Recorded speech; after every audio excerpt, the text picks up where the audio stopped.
నమస్తే. ఇన్నాళ్ళు నన్ను సపోర్ట్ చేస్తూ, ఎంకరేజ్ చేస్తూ మీ ప్రేమని నాకు అందిస్తున్న ప్రతి ఒక్కరికి కృతజ్ఞతలు.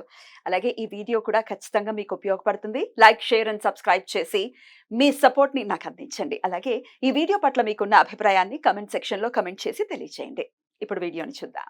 నమస్తే. Welcome to our channel. నేను పద్మిని. ప్రస్తుతం మనతో పాటు ప్రముఖ ఆధ్యాత్మికవేత్త, ఆస్ట్రోన్యూమరాలజిస్ట్, ఎనర్జీ వాస్తు స్పెషలిస్ట్, శ్రీ విద్య ఉపాసకురాలు శ్రీమతి జయప్రద గారు మనతో పాటు ఉన్నారు. మాట్లాడదాం. నమస్కారం అండి. నమస్తే అమ్మా. శ్రీమాత్రే నమః. బాగున్నారా? బాగున్నాం. 15 రోజులైంది మీరు వచ్చి, తెలుసా? గుర్తున్నామా మేము? గుర్తున్నా. నన్ను పద్మిని. అయ్యయ్యో. మీకు ఛానల్ ఉంది. Definitely. చాలా రోజులైంది మేము అవును. బాగున్నారు కదా? చాలా బాగున్నారు అన్న. రైట్. కాకపోతే ఇంట్లో కొంచెం పూజ వాటి వల్ల రాలేకపోయింది. తెలుసు నాకు. జయప్రద గారు, రాశుల వారి గురించి ఒకసారి మనం మాట్లాడుకుంటాం. కొత్త టైప్ ఆఫ్ సిరీస్ ఖచ్చితంగా చేద్దాము. ఏ రాశి వాళ్ళు ఎవరిని వివాహం చేసుకోవచ్చు అనేది, ఎందుకంటే కొంతమందికి జాతకాలు ఉండొచ్చు, ఉండకపోవచ్చు. ఒక్కొక్కసారి జాతక పొంతన కలిసిందండి, బోళ్ళు మనతో చూపించుకున్నాము, అయినప్పటికీ గొడవలు వస్తున్నాయని చెప్పే వాళ్ళు కూడా లేకపోలేరు. సో అసలు రాశి వారిగా చూసే పద్ధతి ఏమైనా ఉందా? ఏ రాశి వాళ్ళు ఎవరిని చేసుకోవాలి, ఎట్లాంటి జాగ్రత్తలు తీసుకోవాలి, ఈ విషయాలు మొత్తం అసలు 12 రాశులకి సంబంధించి ఒకసారి మీరు ఏమైనా చెప్పగలరా? తప్పకుండా చెప్తాం. ఎందుకంటే చాలా అవసరం కదా ఇప్పుడు. ఇప్పుడు కాలానికి చాలా అవసరమైనది. మనం జాతకము అంటే, ఒకప్పుడు జాతకం అంటే పొంతన ప్లస్ నాడి, తర్వాత నక్షత్రం పద్ధతి ఇవన్నీ చూసుకుని చేసుకోవడం. ఎందుకంటే ఆరోగ్య సమస్యలు రాకుండానికి, సౌభాగ్యం బాగుండడానికి, భార్యాభర్త ఇద్దరు కలయిక ఉన్న ఆనందంగా ఉండడానికి, తర్వాత వాళ్ళకి సకాలంలో సంతానం, యోగాలు, అన్ని భోగాలు అన్ని అనుభవించడానికి బాగుండాలని చూసేవాళ్ళు లెక్కలు. కానీ ఆ రోజుల్లో చూసే పద్ధతి వేరు, ఈ రోజుల పద్ధతి వేరు.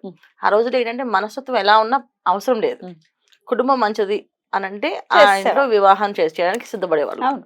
సో అలా చేసుకుని నేను నేర్పించండి. చిన్నప్పుడు మా 40 ఏళ్ళ కిందట మేము మాకు చిన్నప్పుడు ఏం నేర్పించండి, నాన్న నువ్వు ఇప్పుడు ఏమైనా చేసుకో, అత్తగారింటికి వెళ్ళాక మీ అత్తగారు ఏం చెప్తా చేయాలి, మీ ఆయన ఏం చెప్తా చేయాలి, చక్కగా అలా నేర్పించేవాళ్ళు. అదే చెప్పేవాళ్ళు. మనం ఎన్ని ఆటలాడినా, ఎన్ని బంతి పాట పాడినా, మేము ఏం చేసినా మీకు అన్ని జరుగుతాయమ్మా, అత్తగారింట్లో మాత్రం మీ అత్తగారు వాళ్ళు ఏం చెప్తే అది చేయాలి అని చెప్తూ ఉండేవాళ్ళు. ఆ మైండ్ లో ఆ ఒక సీడ్ వేయడం వల్ల మనకి ఎప్పుడు కొన్నా కరెక్టే, అత్తగారింటి దగ్గర మన మార్పు ఈ మార్పు అనేది అలవాటు అయిపోయింది. ఖచ్చితంగా మారేవాళ్ళు. కానీ ఇవాళ అలా ఎవరు చెప్పట్లేదు, అలా ఎవరు పెంచట్లేదు. ఒకళ్ళని ఇద్దరిని బోళ్ళంత గారాబంతో పెంచుతున్నాము, ఇండిపెండెంట్ గా పెంచుతున్నాము, సమానత్వంగా ఉండాలనుకుంటున్నాం. తప్పేం కాదు. కానీ అవతల వాళ్ళకి ఇవ్వాల్సినటువంటి వాల్యూ ఇవ్వాలి, రిలేషన్ కి ముందుగా వాల్యూ ఇవ్వాలి. 100% తప్పు కాదు, అలాగని కరెక్ట్ గాని కాదు. ఎందుకు అంటే అది ఒక విధంగా మనకి వాళ్ళ శాపాలుగా మారిపోయి, పిల్లలు పెద్దవాళ్ళే బాగా మెచ్యూర్ అని కొంచెం వాళ్ళు మెచ్యూర్గా పెంచుదాం అనుకుంటే వాళ్ళు ఇంకొంచెం మెచ్యూర్డ్ అయిపోయి మన్నే దమాయించే తత్వానికి వచ్చేసింది. అందువల్ల కొన్ని మిస్టేక్స్ ఉన్నాయి.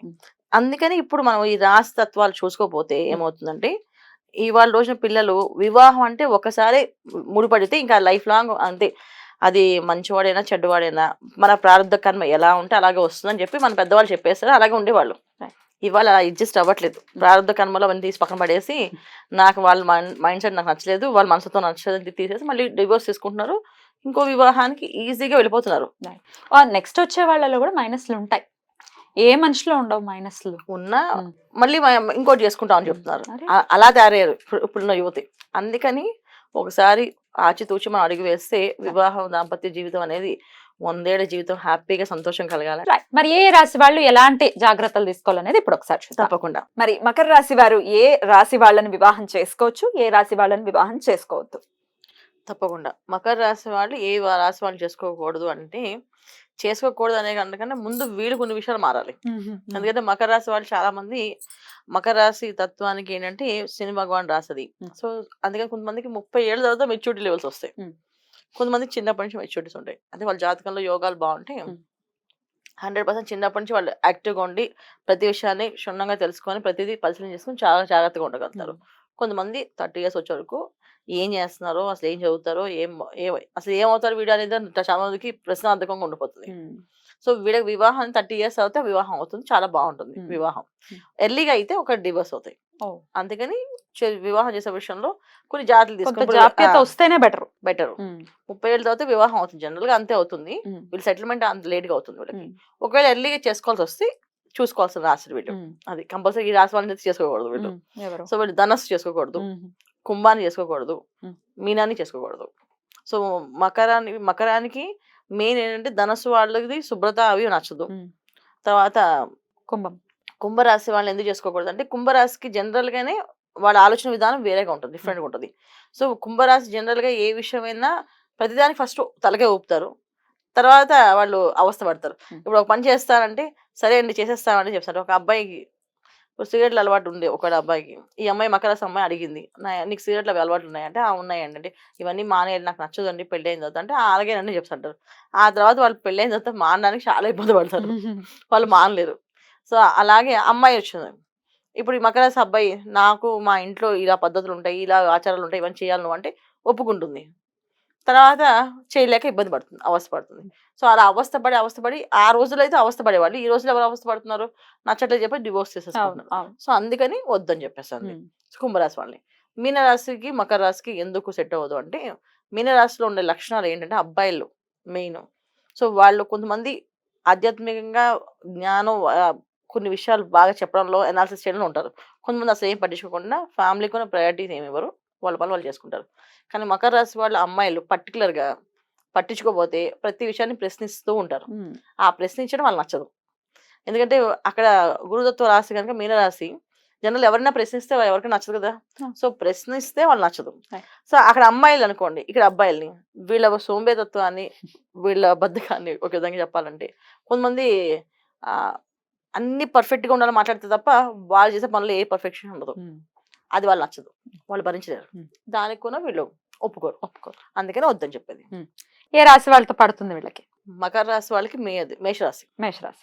మేషరాశి వాళ్ళు పరిగెట్టిస్తారు, లేకపోతే పరిగెట్టించారు చేస్తారు, కావాలంటే కంపల్సరీగా ఎలా అంటే ఇంకా కంపల్సరీ చేయాల్సిందే, నువ్వు చేయాల్సిందే చెప్పి వాయించి పట్టేస్తారు. అమ్మాయిలైనా అబ్బాయిలైనా అంతే. సో డెఫినెట్గా మారుతాయి. మకర రాశి అమ్మాయిలతో ప్రాబ్లం లేదు, కానీ అబ్బాయిలతో కొంచెం ఇబ్బంది ఉంది. సో అందుకని ఆ అబ్బాయిల్ని కొంచెం ఫాస్ట్గా వెళ్ళాలంటే మేషరాశి అమ్మాయిలే కరెక్ట్ వీళ్ళకి చేస్తారు. సో వృషభ రాశి వాళ్ళు మళ్ళీ చేసుకోవద్దు, మిథున రాశి వాళ్ళు కష్టమే వీళ్ళతో. కర్కాటక రాశి ఆటోమేటిక్ గా మోల్డ్ అవుతుంది కనుక చేసుకోవచ్చు. రైట్ అండి. ఆల్రెడీ మీరు ఇప్పుడు చెప్పిన రాశుల వాళ్ళని మేము ఆల్రెడీ పెళ్లి చేసుకున్నామండి, మరి ఎట్లా ఇంకొక ఆల్టర్నేటివ్ అంటే ఏం చెప్తారు? ఖచ్చితంగా వీళ్ళు మకర రాశి వాళ్ళు గణపతి ఆరాధన చేయడం వల్ల ఏంటి వీళ్ళకి ఆ జ్ఞానం అనేది పర్ఫెక్ట్ గా ఉంటుంది. ఎందుకంటే చాలా మంది మకర రాశి మాకు అన్ని తెలుసని అన్ని చెప్తారు. ఎందుకంటే మకర రాశి ఉన్న నక్షత్రాలు కూడా ఉత్తరాషాఢ నక్షత్రం, రవి నక్షత్రము, ధనిష్ట నక్షత్రము, తర్వాత శ్రవణ నక్షత్రం, ఈ 3 నక్షత్రాలు పవర్ఫుల్ నక్షత్రాలే, కాదనట్లేదు. కానీ రాశి మకర రాశి అవడం వల్ల శని భగవాన్ వల్ల ఈ నక్షత్రాలకి anti combination. Correct. So anti combination వల్ల వాళ్ళకి మెచ్యూరిటీ లెవెల్స్ కొంతమందికి వస్తున్నాయి, కొంతమంది రావట్లేదు. సో దానివల్ల మీరు కామెంట్ పెట్టి అలా అన్నారంటే అనుకోకండి. ఖచ్చితంగా వీళ్ళు గణపతి ఆరాధన చేయడం వల్ల అనుగ్రహం కలుగుతుంది. ఎందుకంటే కుజ నక్షత్రం ధనిష్టకి, సో కేతు అనుగ్రహం కావాలి, అలాగే గణపతి అనుగ్రహం కావాలి, అప్పుడే వాళ్ళ సంసార జీవితంలో ఆరోగ్యం బాగుంటుంది, ఆనందంగా ఉంటుంది. నెక్స్ట్ శ్రవణ నక్షత్రం, చంద్ర నక్షత్రం. సో మనసు ఎప్పుడు కూడా ప్రశాంతంగా ఉండాలి. సో దానికి గణపతి ఆరాధన చేయడం వల్ల ఒక నిలకడ వస్తుంది. తర్వాత ఉత్తరాషాఢ నక్షత్రం, రవి నక్షత్రం. సో ఎప్పుడైనా రవి నక్షత్రంలో ఉండడం వల్ల మకర రాశిలో యాంటీ కాంబినేషన్స్, ఇది నిజంగా శని భగవాన్ రాశి కనుక యాంటీ కాంబినేషన్స్ లైఫ్ లో సెటిల్ అవ్వడం కానీ సెటిల్మెంట్ గా ఉండడం కానీ లేట్ అవుతుంది. సో లేట్ అవుతుంది కానీ గణపతి ఆరాధన చేయడం వల్ల ఫాస్ట్ గా రిజల్ట్ వస్తుంది. సో వీళ్ళు గణపతి ఆరాధన చేయడం వల్ల మంచి అమ్మాయి దొరుకుతుంది. ఒకవేళ వివాహం అయిపోతే గణపతి ఆరాధన చేయడం వల్ల వాళ్ళ కాపురం సెట్ అవుతుంది. చాలా అద్భుతంగా వివరించారండి. ఇక నెక్స్ట్ ఎపిసోడ్ లో కుంభరాశి గురించి మాట్లాడుకుందాం. Thank you. నమస్తే. శ్రీమాత్రే నమః.